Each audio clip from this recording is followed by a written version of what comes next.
नमस्कार साथियों। भारत एक ऐसा देश है जहां शादी को एक बहुत ही पवित्र सामाजिक संबंध समझा जाता है। इसे एक सामाजिक संबंध इसलिए कहा जाता है क्योंकि इसे समाज की मान्यता प्राप्त होती है। जब एक शादी होती है तो शादी एक लड़के और एक लड़की की होती है। एक लड़के और एक लड़की की शादी जब होती है तो उनसे ये उम्मीद की जाती है कि वो जीवन भर एक दूसरे का साथ देंगे, अच्छे और बुरे वक्त में एक दूसरे का ख्याल रखेंगे और अच्छी तरह से अपना जीवन यापन करेंगे। लेकिन एक पति और पत्नी का जो जीवन है वो अच्छी तरह से तभी चल पाता है जब उनके बीच में एक इक्विलिब्रियम हो, हार्मनी हो और उनके जीवन में एक संतुलन देखने को मिले। जब तक जीवन में ये संतुलन बना रहता है तो पति पत्नी का जीवन बहुत अच्छी तरीके से चलता रहता है। लेकिन समस्या तब खड़ी होती है जब ये इक्विलिब्रियम, ये हार्मनी, ये संतुलन बिगड़ने लगता है और फिर ऐसे में नौबत आ जाती है परिवारों के टूटने की और परिवारों के बिखरने की, और बात पहुंच जाती है अक्सर तलाक यानी कि डिवोर्स तक। आज इस वीडियो के माध्यम से हम इस बात को बहुत गहराई से समझने की कोशिश करेंगे कि जिस भारत देश में की संस्कृति इतनी मजबूत है कि यहाँ पर हिंदू समाज में और भारतीय संस्कृति में शादी को 7 जन्मों का संबंध कहा गया है, वहाँ ऐसी क्या दिक्कत होने लगी है कि ये एक जन्म निभाना भी लोगों के लिए मुश्किल हो रहा है। आज ये चीज़ देखने में आ रही है कि हमारे यहाँ जो डिवोर्स केसेस हैं, जो तलाक के केसेस हैं, वो लगातार बहुत तेज़ी से बढ़ रहे हैं। तो आज हम इस वीडियो के माध्यम से ये समझने की कोशिश करेंगे कि ऐसा क्या हो गया है, क्या बदल गया है जिसकी वजह से आज डिवोर्स केसेस में इतना शार्प इंक्रीज देखने को मिल रहा है। भारत जैसे देश में जब एक शादी होती है तो शादी केवल एक लड़के और एक लड़की की नहीं होती है, शादी 2 परिवारों की होती है। और जब ये रिश्ता टूटता है तो केवल एक लड़की और लड़के पर इस चीज का असर नहीं होता, इसका असर पूरे परिवार पर होता है। उनकी पर्सनल और उनकी सोशल लाइफ पूरी तरीके से खत्म हो जाती है। और इस चीज का जो सबसे बड़ा नुकसान है और सबसे बड़ा जो खामियाजा है वो उठाना पड़ता है छोटे बच्चों को, जिन पर अपने माँ बाप के अलग होने का सबसे बुरा असर पड़ता है। और जब तलाक होता है तब होता है, लेकिन तलाक से पहले के वो दिन, डिवोर्स हो जाने से पहले के वो दिन, जब हर रोज लड़ाई, हर रोज झगड़ा, हर रोज कलेश उन बच्चों की आंखों के सामने होता है, तो उसका उन बच्चों की साइकोलॉजी पर सबसे बुरा असर पड़ता है। इस विषय पर आगे बढ़ने से पहले थोड़ी सी नजर में चाहूंगा कि हम लोग अपने इतिहास पर डालें, थोड़ा सा अतीत में झांक कर देखें। अगर हम थोड़ा सा पीछे जाकर देखेंगे तो हम पाएंगे कि इंडियन कल्चर में, भारतीय संस्कृति में एक वक्त ऐसा भी था जिसमें तलाक या डिवोर्स को एक पाप की तरह से देखा जाता था और इसे बहुत बहुत बहुत गलत समझा जाता था। उस समय जो भारतीय समाज था वो एक मेल डोमिनेटेड सोसाइटी थी। मेल डोमिनेटेड सोसाइटी होने के कारण वुमेन्स को जो राइट्स मिले हुए थे, जो उनकी चॉइसेस थी, वो बहुत कम थी। और यही स्थिति हमें देखने को मिलती है आज़ादी, लगभग आज़ादी के आसपास तक। जो परिस्थितियां हैं वो चेंज होनी शुरू होती हैं 1970 और उसके बाद, जब 1970 में समान अधिकार की बात की गई, सभी औरतों को भी पुरुषों के बराबर समान अधिकार दिए गए। और 1976 में हिंदू मैरिज एक्ट 1955 को अमेंड किया गया, जिसमें डिवोर्स को अलाउ किया गया, जिसमें म्यूचुअल डिवोर्स को और जुडिशियल सेपरेशन को की मान्यता दे दी गई। जब हम अतीत की बात कर रहे हैं तो अगर हम अतीत पर नजर डालते हैं तो हमें ये बात साफ नजर आती है कि पहले के समय में डिवोर्स या तलाक के केसेस इतने नहीं होते थे जितने अब होने लगे हैं। और अब इनके जो बढ़ने का रेट है, इनके जो बढ़ने की दर है, वो भी लगातार बढ़ती जा रही है। उसके बहुत सारे कारण हैं। पहले समय में ना इतने सारे कारण, डिवोर्स के लिए इतने सारे कारण थे, ना इतने डिवोर्स होते थे जितने कारण आज अवेलेबल है। आज हमारे पास डिवोर्स के लिए मल्टीपल रीजंस है, मल्टीपल रीजंस।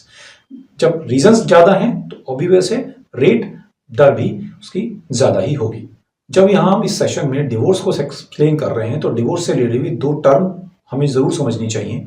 एक है डिवोर्स और एक है सेपरेशन।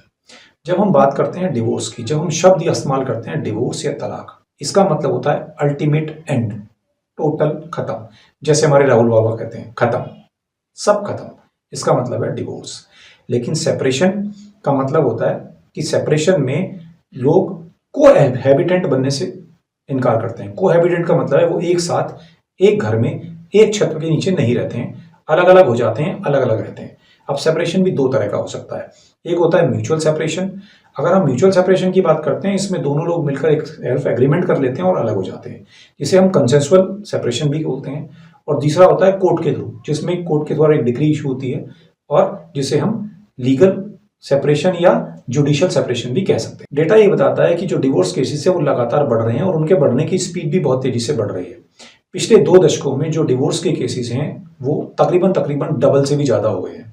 अगर हम मेट्रो सिटीज़ की बात करें जैसे दिल्ली, बम्बई, कलकत्ता, बेंगलोर जैसे सिटीज़ में 30% तक केसेस बढ़ रहे हैं।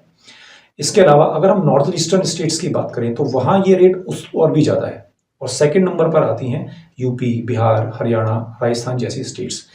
अगर हम स्टेट वाइज बात करें तो स्टेट वाइज में महाराष्ट्र नंबर 1 पर आता है, उसके बाद कर्नाटक आता है और दिल्ली 5वें नंबर पर आता है जहां पर सबसे ज़्यादा डिवोर्स केसेस देखने को मिल रहे हैं। अगर हम एज ग्रुप की बात करें तो 25 साल से लेकर 35 साल की जो एज का बीच का जो एज ग्रुप है वो लोग सबसे ज़्यादा डिवोर्स केसेस फाइल कर रहे हैं। अभी तक के इस सेशन में हमने जाना कि डिवोर्स का डेटा क्या कहता है। अब हम इस आगे ये जानने की कोशिश करेंगे कि भारत जैसे देश में जहां विवाह को, जहां शादी को 7 जन्मों का बंधन कहा गया है, ये जो 7 जन्मों का बंधन है, इस 7 जन्मों के बंधन को इस एक जन्म में भी निभाना मुश्किल क्यों हो रहा है?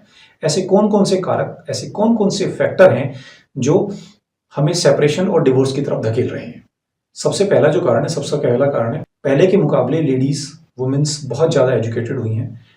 उनके पास पहले से कहीं ज़्यादा अपॉर्चुनिटीज़ अवेलेबल हैं। अब वो अपने पैरों पर खड़ी हैं, उन्हें किसी दूसरे के सहारे की बहुत ज़्यादा ज़रूरत नहीं है। जब हम अतीत में नज़र डालते हैं तो जब वुमेन्स ज़्यादा एजुकेटेड नहीं थी, उनके पास ज़्यादा अपॉर्चुनिटीज़ नहीं थी, वो सेल्फ इंडिपेंडेंट नहीं थी, तो उनकी एक मजबूरी थी कि उन्हें उस मेल डोमिनेटेड सोसाइटी में अपने पति के अंडर में रहना पड़ता था। चाहे वो वहाँ उसके साथ मारपिटाई हो रही हो, उसके साथ कितने भी अत्याचार हो रहे हों, उसे चाहे जानवरों की तरह ट्रीट किया जा रहा हो, तो उसके पास ज़्यादा ऑप्शन अवेलेबल नहीं थे। तो हायर एजुकेशन के कारण वो सेल्फ अर्नर है, सेल्फ डिपेंडेंट है। इसी कारण से डिवोर्स केसेस बढ़ने लगे हैं। दूसरा सबसे बड़ा कारण है ईगो और टॉलरेंस।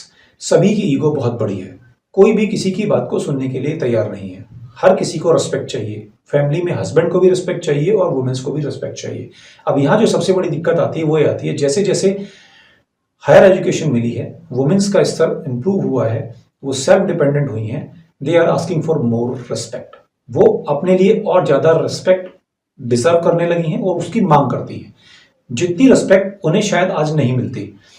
तो हस्बैंड को जनरली उस वुमेन्स को उतनी रिस्पेक्ट देने में दिक्कत हो रही है जितनी कि वो मांग रही हैं। इससे उनकी ईगो हर्ट होती है, तो जिसकी वजह से भी फैमिली में आपस में लगातार डिस्प्यूट्स बढ़ रहे हैं।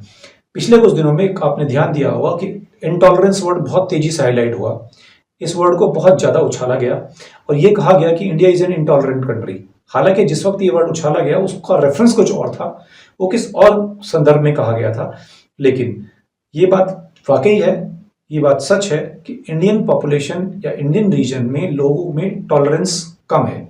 लोग एक दूसरे को बर्दाश्त नहीं करते हैं, लोग चीज़ों को माफ़ कर नहीं कर पाते हैं, चीज़ों को भूल नहीं पाते हैं, जिसकी वजह से फैमिली में डिस्प्यूट ज़्यादा बढ़ते हैं और पर्सनल रिलेशंस खराब होने लगते हैं। अगर कोई भी कपल अपने रिलेशन को लॉन्ग लास्टिंग रखना चाहता है, अपनी मैरिड लाइफ को पूरी तरह से जीना चाहता है, तो उसको अपने अंदर की जो टॉलरेंस है उसे बढ़ाना ही होगा। जब दो अलग अलग प्रजातियों के लोग एक घर में एक छत के नीचे आकर रहते हैं, जिनके बेसिक नेचर में काफ़ी डिफरेंस हो सकता है, तो वहाँ एक दूसरे की गलतियों को इग्नोर करना और एक दूसरे को टॉलरेट करना ये मैंडेटरी है। जब तक हम दूसरे की गलतियों को एक्सेप्ट नहीं करेंगे, चीज़ों को इग्नोर नहीं करेंगे, फैमिली डिस्प्यूट्स इसी तरीके से बढ़ते रहेंगे।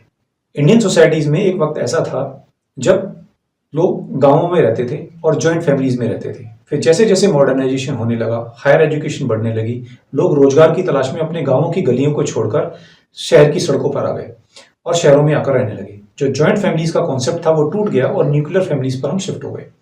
जॉइंट फैमिलीज में फिर भी जो लड़का और लड़की होते थे उन पर एक अलग तरह का प्रेशर होता था। उन्हें जो घर के बड़े लोग थे उनसे उनके द्वारा डोमिनेट किया जाता था, उनके द्वारा कंट्रोल किया जाता था, जिसकी वजह से डिवोर्स केसेस कम होते थे। लेकिन न्यूक्लियर फैमिलीज में आ जाने के बाद ये जो कंट्रोल था ऊपर से वो पूरी तरह से हट गया है, वो डोमिनेंस चली गई है। अब उन्हें देखने वाला कोई नहीं है। अगर वो कोई गलती कर रहे होते हैं तो उनकी गलती को सुधारने वाला उनके ऊपर कोई नहीं होता है, जिसकी वजह से डिवोर्स केसेस बहुत तेजी से बढ़ने लगे हैं। कई बार ये देखा जाता है कि फैमिली में इन लॉज साथ रहते हैं। जिस फैमिली में इन लॉज साथ रहते हैं वहां पर भी फैमिली डिस्प्यूट्स बहुत ज़्यादा होते हैं और ये बात सीधी टॉलरेंस से रिलेट करती है। कोई भी किसी को टॉलरेट नहीं करना चाहता, ना हस्बैंड टॉलरेट कर पा रहा है, ना वाइफ कर पा रही है, ना ही इन लॉज कर पा रहे हैं।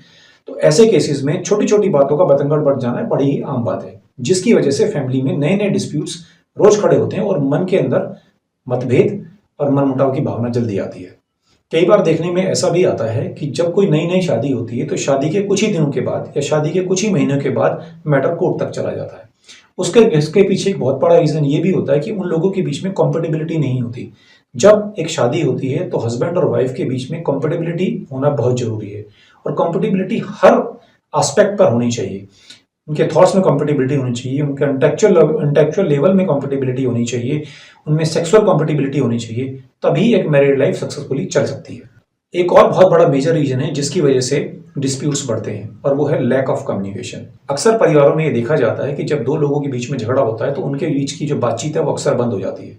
हस्बैंड एक तरफ मुंह करके सो जाता है और वाइफ एक तरफ मुंह करके सो जाती है, और ये दिन और ये जो प्रक्रिया ये कई दिन तक और कई बार कई महीने तक चलती रहती है। किसी भी डिस्प्यूट्स को खत्म करने का सबसे अच्छा तरीका होता है कम्युनिकेशन।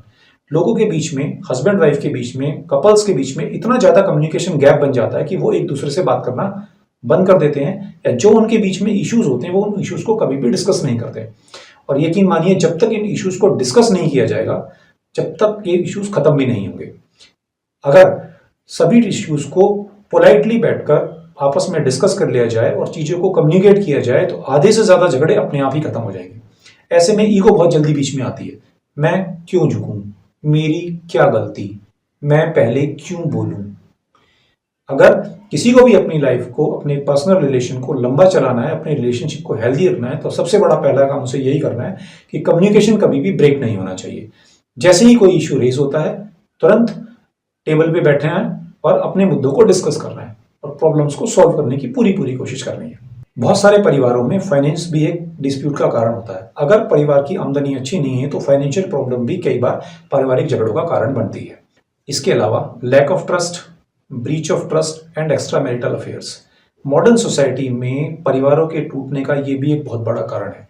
पति और पत्नी को एक दूसरे पर ट्रस्ट नहीं है। दोनों लोग वर्किंग हैं, दोनों अपने अपने ऑफिस में जाते हैं, लेकिन भरोसा दोनों में से कोई किसी पर नहीं करता। हस्बैंड और वाइफ दोनों प्यार की बात करते हैं, दोनों चाहते हैं कि वो एक दूसरे से प्यार करें, लेकिन प्यार तब हो जब भरोसा हो। सबसे पहले अगर अपने प्यार को जिंदा रखना है, अपनी मैरिड लाइफ को चलाना है, तो सबसे पहले एक दूसरे पे भरोसा करना आना चाहिए। कभी कभी दिमाग में एक इनसिक्योरिटी का भाव पैदा हो जाता है। जब दिमाग में लैक ऑफ ट्रस्ट होता है, जब हम अपने को पार्टनर पर ट्रस्ट नहीं कर पा रहे होते हैं, तो वहां से जन्मती है इनसिक्योरिटी। और जब जब फैमिली में इनसिक्योरिटी जन्म ले लेती है दिमाग में, तो डिस्प्यूट्स होना लाजमी है। आप हर छोटी से छोटी बात को शक की नजर से देखते हैं, जिसकी वजह से फैमिलीज में डिस्प्यूट्स खड़े होने लगते हैं। आजकल इस मॉडर्न समाज में एक और कॉन्सेप्ट बहुत तेजी से उभर कर रहा है, जिसका मतलब है वांटिंग ऑफ इंडिपेंडेंस। हर आदमी, हर औरत ये चाहता है कि ये मेरी जिंदगी है, इट इज माई लाइफ। मैं अपनी जिंदगी को अपनी टर्म्स, अपनी कंडीशन पे जीना चाहता हूँ। मेरी लाइफ में कोई भी किसी भी तरह का इंटरफेयर ना करे। जरूरत से ज्यादा हर चीज नुकसान करती है। कहते हैं ना, अति हर चीज की बुरी है। आज की सोसाइटी में मेल और फीमेल, हस्बैंड और वाइफ दोनों इंडिपेंडेंस चाहते हैं, और वो जो इंडिपेंडेंस चाहते हैं वो अनड्यू इंडिपेंडेंस चाहते हैं। वो इस तरह की इंडिपेंडेंस चाहते हैं कि मेरी जिंदगी है, मेरी लाइफ है, मैं अपनी डिसीजन अपने आप लूं, चाहे जो मेरे मन में आए मैं वो करूं, मुझे कोई कहने सुनने वाला ना हो। कभी भी याद रखिएगा, इस तरीके से कभी भी परिवार नहीं चलते हैं। परिवार म्यूचुअल कोऑपरेशन से और आपसी अंडरस्टैंडिंग से चलते हैं। परिवार चलाने में मेरी मर्जी कभी नहीं चलती। जब जब आप अपनी मर्जी चलाने की कोशिश करेंगे, डिवोर्स जरूर होंगे, सेपरेशन जरूर होंगे, आपके परिवार जरूर टूटेंगे। आजकल परिवारों में, मॉडर्न सोसाइटी में ये देखा जा रहा है कि पैसे के पीछे की दौड़ बहुत बड़ी है, इसलिए लोग बहुत ज्यादा काम करते हैं, पैसे के पीछे बहुत ज्यादा भागते हैं, जिसके कारण उनका जो शेड्यूल है बहुत ही इरेटिक टाइप का हो जाता है। उनके पास एक दूसरे को देने के लिए टाइम ही नहीं होता, ना वो एक साथ कोई टाइम स्पेंड कर पाते हैं। जब हस्बैंड और वाइफ के पास एक दूसरे के साथ बैठने का, एक दूसरे के साथ बातें करने का टाइम नहीं होता, तो उनके बीच में कम्युनिकेशन गैप अपने आप बढ़ने लगता है। इसके अलावा अल्कोहल, स्मोकिंग या किसी भी तरह की ऐसी गंदी आदतें जो हस्बैंड या वाइफ दोनों में से किसी को भी हैं, तो भी फैमिली डिस्प्यूट का एक बहुत बड़ा कारण बनती है। अक्सर परिवारों में ये देखा जाता है कि हस्बैंड वाइफ को सपोर्ट नहीं करते। हर आदमी या हर औरत की कुछ ना कुछ एम्बिशंस होती हैं, उसकी कुछ इच्छाएं होती हैं, उसके भी लाइफ के कुछ गोल होते हैं। हमारी जो इंडियन सोसाइटी है वो मेजरली मेल डोमिनेटेड सोसाइटी रही है। तो जब मेल डोमिनेटेड सोसाइटी रही है तो यहाँ एक आदमी को ऐसा लगता है कि मेरी इच्छाएं हो सकती हैं, मेरे एम्बिशंस हो सकते हैं, मेरे गोल्स हो सकते हैं, लेकिन उसे ऐसा लगता है कि औरत के नहीं हो सकते। तो हर आदमी को इस बात को समझनी चाहिए, एक मेल पार्टनर को ये समझना चाहिए कि उसकी जो फीमेल पार्टनर है, जो उसके साथ ज़िंदगी गुजार रही है, उसकी भी अपनी कुछ एम्बिशंस या गोल्स हो सकते हैं। ऐसे टाइम पे ये उसकी पहली ड्यूटी बनती है कि वो अपनी वाइफ को उसके गोल्स, उसकी इच्छाओं को पूरी करने में पूरी तरह से सपोर्ट करे।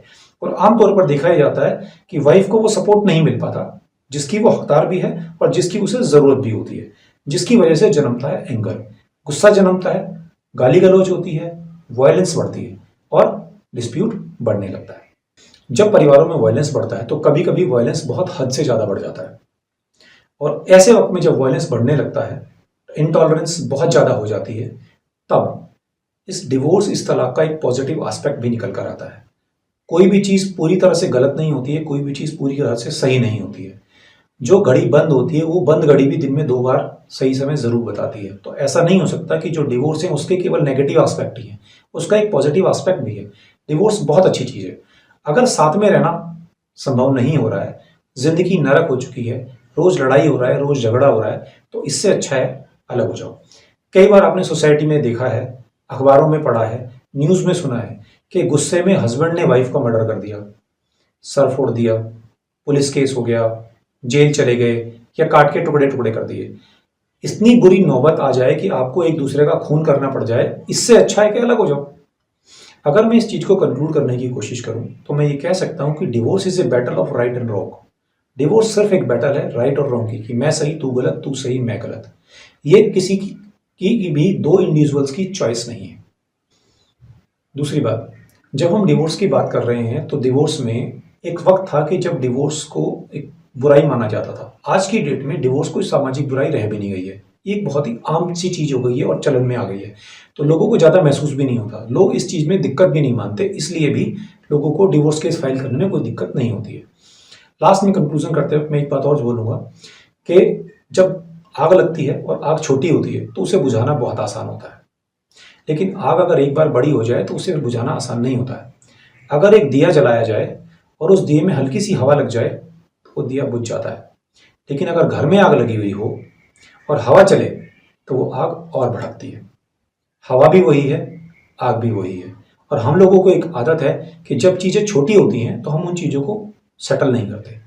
जब आग छोटी होती है तो हम उस आग को बुझाते नहीं, हम उसे बहुत लाइटली लेते हैं और उसे जलने देते हैं। क्या ही फर्क पड़ता है। इसलिए हम सभी को इन पॉइंट्स को अपनी फैमिली में कंसिडर करना चाहिए, अपने दिमाग में रखना चाहिए, ताकि ऐसे मुद्दे ज़्यादा बड़े ना हों और परिवार ना टूटे। आज की इस वीडियो में हमने बहुत गहराई से इस बात को समझा कि परिवारों में होने वाले डिस्प्यूट्स, परिवारों में होने वाले झगड़े जो खिंचकर लंबे होकर कोर्ट और अदालतों तक पहुंच जाते हैं, उनके क्या कारण हैं, उनको कैसे कंट्रोल किया जा सकता है। अपनी नेक्स्ट वीडियो में हम इसी का एक नेक्स्ट पार्ट लेंगे, जिसमें हम ये जानने की कोशिश करेंगे कि how a man should treat his lady and how a lady should treat his husband. एक पति को किस प्रकार अपनी पत्नी को ट्रीट करना चाहिए और कैसे एक पत्नी को अपने पति को ट्रीट करना चाहिए। इसके सेकंड पार्ट में हम उस चीज़ को समझेंगे और उम्मीद करते हैं ये वीडियो आपको पसंद आई होगी। Thank you.